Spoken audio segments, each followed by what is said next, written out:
بسم اللہ الرحمن الرحیم۔ السلام علیکم۔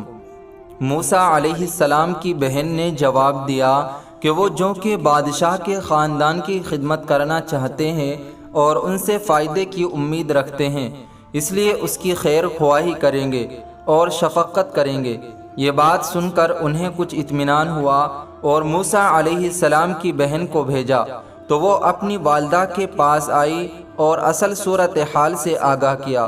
جب آپ کی والدہ صاحبہ آئیں اور اپنے بچے کو اپنی گود میں لیا تو آپ اپنی ماں کی چھاتی کی طرح مائل ہوئے اور دودھ پینا شروع کر دیا، حتیٰ کہ آپ کے دونوں پہلو خوب سے ہونے کی بنا پر ابھر آئے۔ خوشخبری دینے والے نے جا کر فرعون کی گھر والی حضرت آسیہ کو خوشخبری سنائی، آپ کے بیٹے کے لیے عیا مل گئی ہے۔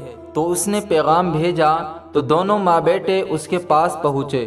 جب فرعون کی گھر والی نے دیکھا کہ بچہ اس کے ساتھ لپٹا ہوا ہے تو حضرت موسیٰ علیہ السلام کی والدہ سے کہا کہ تو ادھر ٹھہر جا اور میرے بیٹے کو دودھ پلایا کر، یہ مجھے بہت پیارا ہے، میں نے اتنی محبت کبھی کسی سے نہیں کی۔ کہ آپ کی والدہ محترمہ نے فرمایا کہ میں اپنے گھر اور دوسرے بچے کو نہیں چھوڑ سکتی، وہ ضائع ہو جائیں گے، اگر آپ کو پسند ہے تو یہ بچہ دے دے، میں اسے اپنے گھر لے جاؤں گی اور میرے پاس ہی وہاں رہے گا، میں اس کی خیر خواہی میں کوئی کمی نہیں کروں گی۔ اب حضرت موسیٰ علیہ السلام کی والدہ محترمہ کو وہ وعدہ یاد آیا جو اللہ تعالیٰ نے آپ سے کیا تھا، اس لیے آپ نے فرعون کی بیوی پر تنگی کی اور یقین کر لیا کہ اللہ تعالیٰ نے اپنا وعدہ ہر صورت پورا کرتا ہے۔ پس وہ اسی دن اپنے گھر واپس آ گئی۔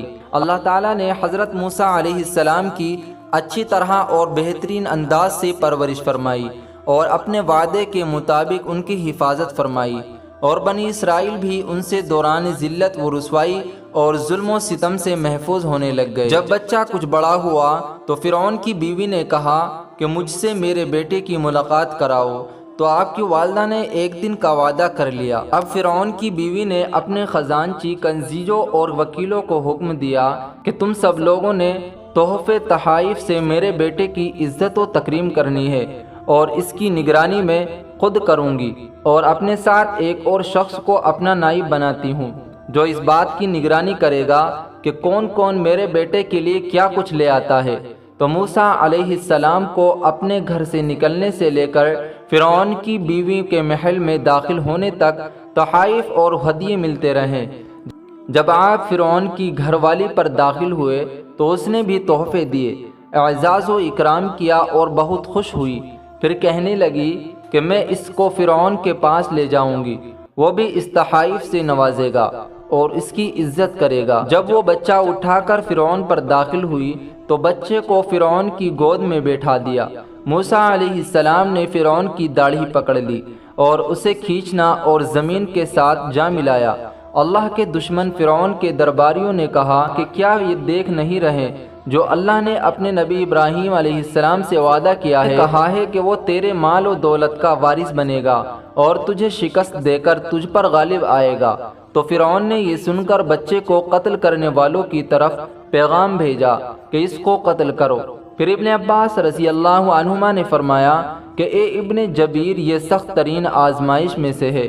فرعون کی بیوی بھاگتی ہوئی آئی اور پوچھا کہ اس بچے کے متعلق تیرا کیا پروگرام بنا ہے جو تو نے مجھے ہبہ کر دیا تھا؟ فرعون نے کہا کہ کیا تو دیکھ نہیں رہی کہ وہ مجھے شکست دینے اور غالب آنے کا ارادہ رکھتا ہے؟ فرعون کی بیوی نے کہا کہ تو اپنے اور اس کے درمیان کوئی علامت مقرر کر لے جس کے ساتھ تو حق پہچان سکے۔ ایسا کرو کہ انگارے اور موتی لے آؤ اور ان کو اس کے نزدیک رکھ دو۔ اب اگر یہ بچہ موتیوں کو پکڑ لے اور انگاروں کو نہ اٹھائے تو سمجھ لو کہ یہ بچہ سمجھدار ہے، اگر اس نے انگارے پکڑ لیے اور موتیوں کو نہ لیا تو جان لینا کہ کوئی سمجھدار ہو کر موتیوں پر انگاروں کو پسند نہیں کرے گا اور ترجیح نہیں دے سکتا۔ فرعون نے ایسا ہی کیا۔